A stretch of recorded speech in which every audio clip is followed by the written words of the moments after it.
Welcome back to my studio for the second part of my left-handed Alice watercolor painting demo. If you didn't catch the first part of this project, there's a link to the video below in the description of this video. What I'm using here right now is I'm going back into the painting with another layer of watercolors, and I'm using Rhodonite Genuine from Daniel Smith. But again, as I said in the other video, just use the colors that you like and the ones that you have, and everybody has their own preference for what brand of watercolor paints that they use.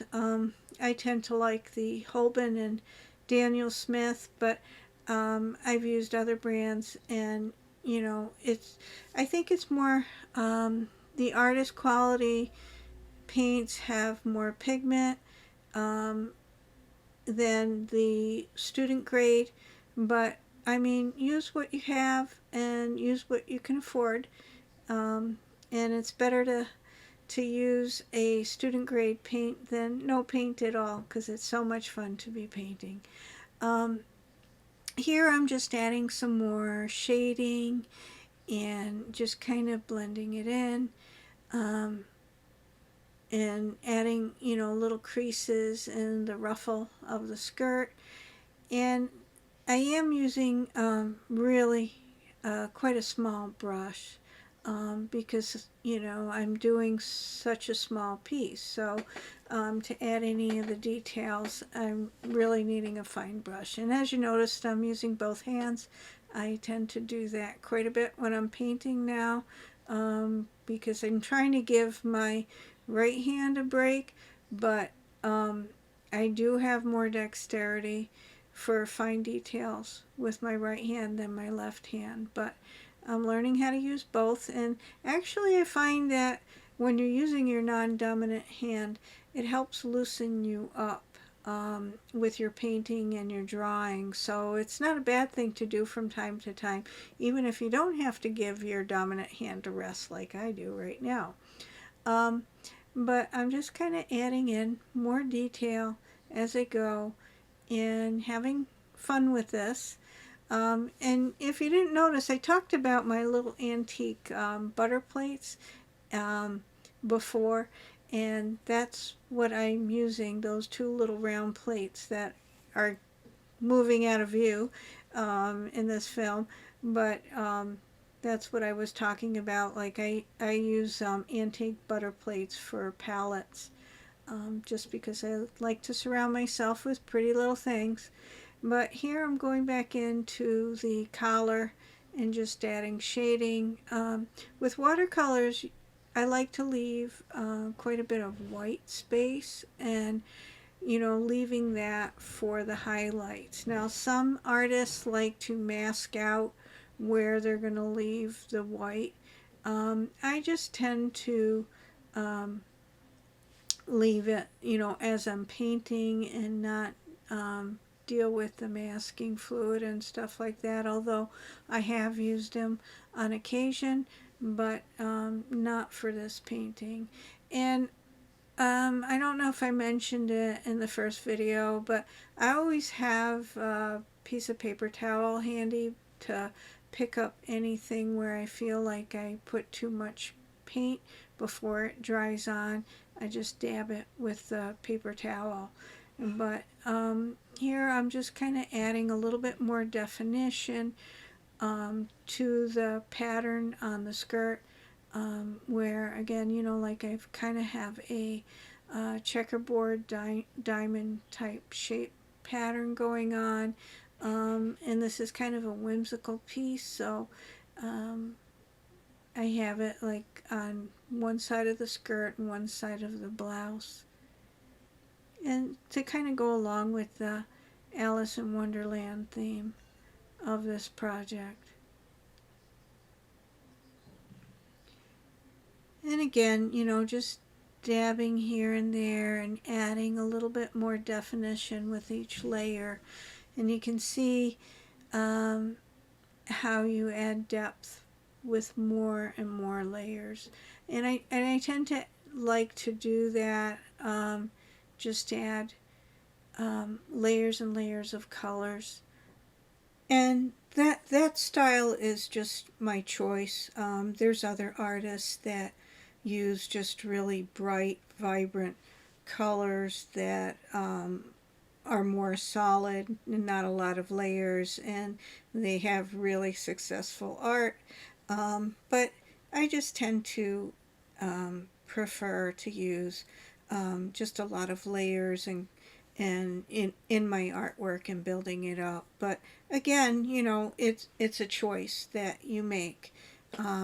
Each artist has to choose how they want to create their work.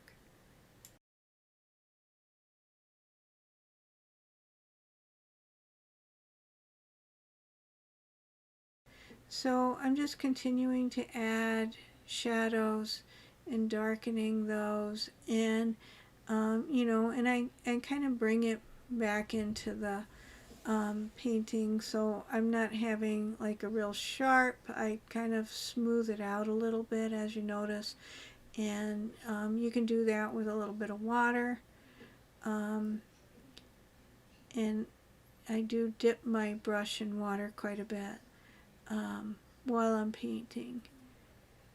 But here, you know, again, like I'm painting on dry paper, but I am using water, quite a bit of water in the paint palette. Um, the other thing is, here I'm just splashing in a little bit of blue, and that's your wet on wet technique. So you can kind of go back and forth and do whatever works for you at the moment. And I'm kind of just, again, focusing on having fun with this project, and I guess that's the attitude of, you know, that I try to focus on the actual enjoyment at the moment of the act of creating, rather than focusing so much on the outcome. You know, although it's fun to have something that comes out really nice, but I always look at it, if I come out with a real disaster, what I learned from the process, and that's okay too. Without any mistakes, you don't make any progress. But here I'm just adding some more brilliant orange to the hair and just adding more detail with it. Again, I'm using a really tiny, fine brush to add that, because this is such a tiny little painting. And I think the pad that I'm using is like an 8 by 10, so it is quite small. And to get some of that detail in, I'm really enjoying using a very fine tipped paintbrush. And just adding, and it seems like with each layer there's more depth, and I did add a little bit more salt to the hair.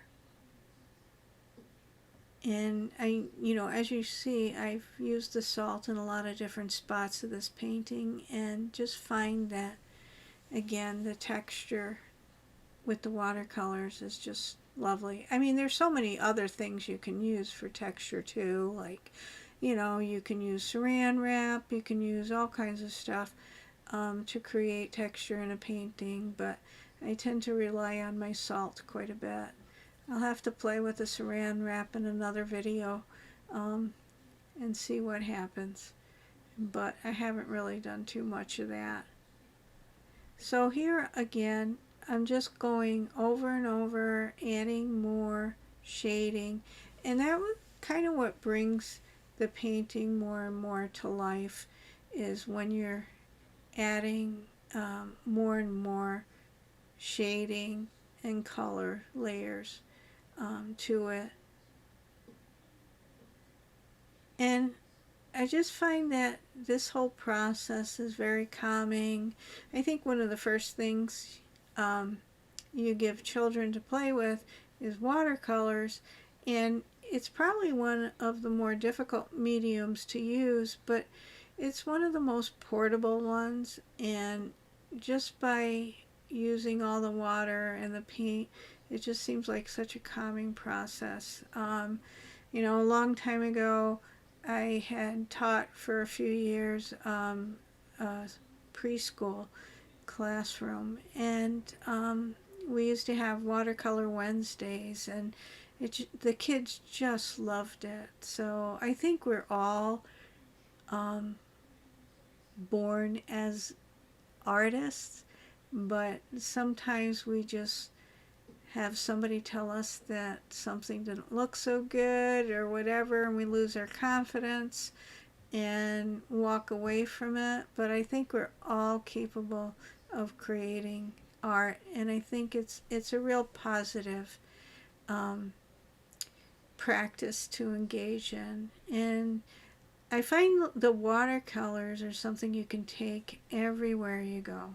Um, you know, I like to, whenever I go places, take my, you know, like a sketchbook or, you know, some watercolor paper in a small size, and take one of my tin palettes and just kind of go so I can paint on site. Because if you paint from a painting, you know, or from a photograph, you never have the same colors as when you're painting outside, plein air, and it's just always so much fun. The other thing is, you know, I'm blessed to have a really nice studio, so I have a place to go paint all the time, but you can do this on your kitchen table very easily with watercolors. So, you know, and have it in a little tray, and, you know, have it so that you can put it aside when you're using the table and put it right back when you want to paint, and just make it easy and accessible for you. But again, you know, just adding more and more shading, and here I'm going, you know, trying to add a little more detail to the arm and a little more definition.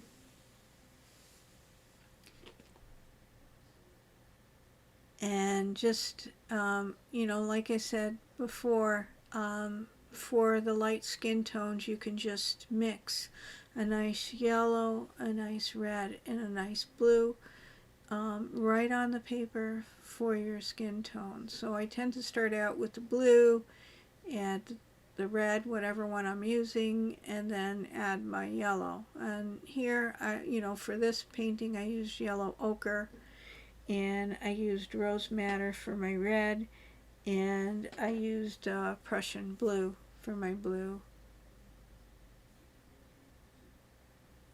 But again, you know, use what you have. There's no right or wrong, and just have fun with it. So again, I'm still, you know, I didn't do a lot of detail on the hands for this painting, and I will be doing that down the road for other paintings, but this one I was just focusing more on something simple and fun and frilly, and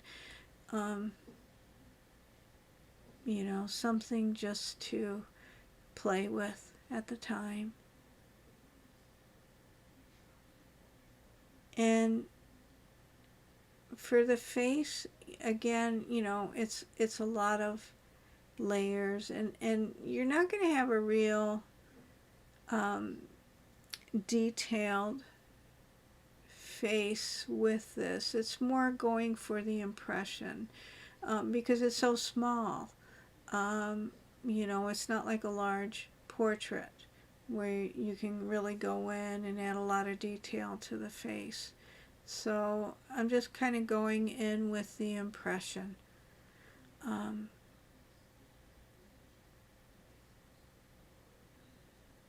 And just, you know, for the lips, you know, I try to add a little darker on the top lip than the lower lip, You tend to have a darker shade on your upper lip than your lower lip.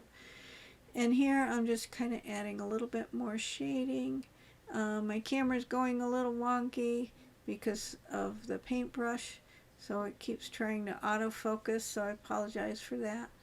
But I'm just adding a little bit more shading to the neck area, and I just had dipped my paintbrush into some water to smooth it out so that it's not harsh lines. And going in and adding a little bit more shading at the hairline and give it a little more depth. And continuing to have fun with it.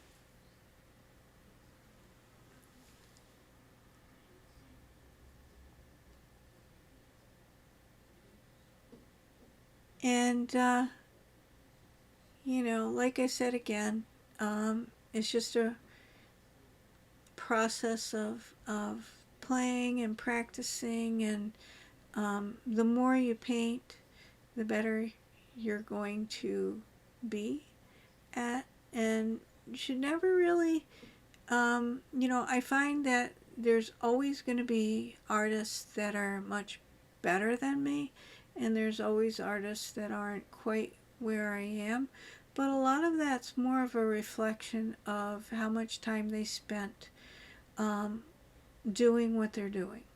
And you should never really, or I try never to compare myself to other artists or compete with other artists. What I try to do is just to look at my progress and look at my journey, and compare my current work with my previous work to see, you know, what are the gains that I'm making, and what are the improvements that I'm making, and what am I learning in the process. And, you know, and there's another point to it. How much fun am I having even if I make a lot of mistakes? You know, so sometimes I go plein air painting, and one of the things that I really need to work on is landscape painting. It is not my strong point by any shape or form, so it's something that I need to practice more, and I really enjoy doing it. So I will go plein air painting, and I will have a marvelous day outside painting and come home with some artwork that I really feel is not my best work by any shape or form. But when I look back at it, I remember how much fun I had. I can remember feeling the sunshine on my back, you know, that kind of thing. So it's a memory, and much more than you would ever have from taking a photograph. And, you know, remembering the colors and how the wind felt against you. So enough rambling about that. But anyway, so I'm continuing just to add more depth, and here I'm attempting to add a little definition to the arm and the hand, and finding that I didn't like that too much, so I wet it and dabbed it with a paper towel, and felt like I was going to need to add a little bit more definition with a graphite pencil. Now this is just a plain mechanical graphite pencil, so it's not water soluble like the pencil that I used to create the original sketch. But I was feeling like I needed a little bit more definition in certain areas, and especially when you're creating something so small. It's kind of hard to do that without the use of some line work. And for me, I found it was easier to use the mechanical pencil, and it's quite a small lead. I believe it's a 0.3 lead point that I'm using here, and just kind of going in and adding more detail to the drawing, and just kind of gives it a little bit more definition. And so I'm trying to go back in and finish her shoes and adding a little bit of darkness with the purple to her heel and a little shadow at the top of the boot and the spats, and you know, just kind of going in with some definition and taking that color and adding it to the shadows under her shoes, so it looks like she's actually standing on the ground. And just kind of adding a little bit of shading here and there where the seams would be of the boot.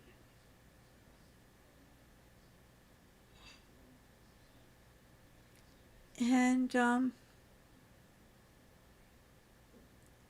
adding a little bit more color to it. I'm adding a little orange because you want to bring the color all around the picture. So I have quite a burst of orange in her hair, so I kind of wanted to create a little bit of balance and bring some of that color down to her shoes. And you do want to create balance in your painting, so it's, well, you don't have to. I guess I try to just to make it a little bit more pleasing. And here I'm adding a little bit more interest by adding stripes to her stockings, and I'm using the blue again that I've used for the shading, and just using a little bit of line work with my very thin paintbrush.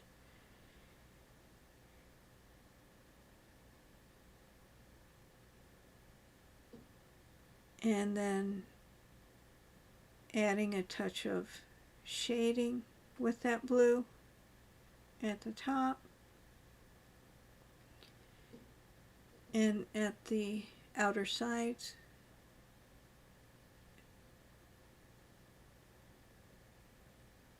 And still going back in, adding little buttons in purple on her boots.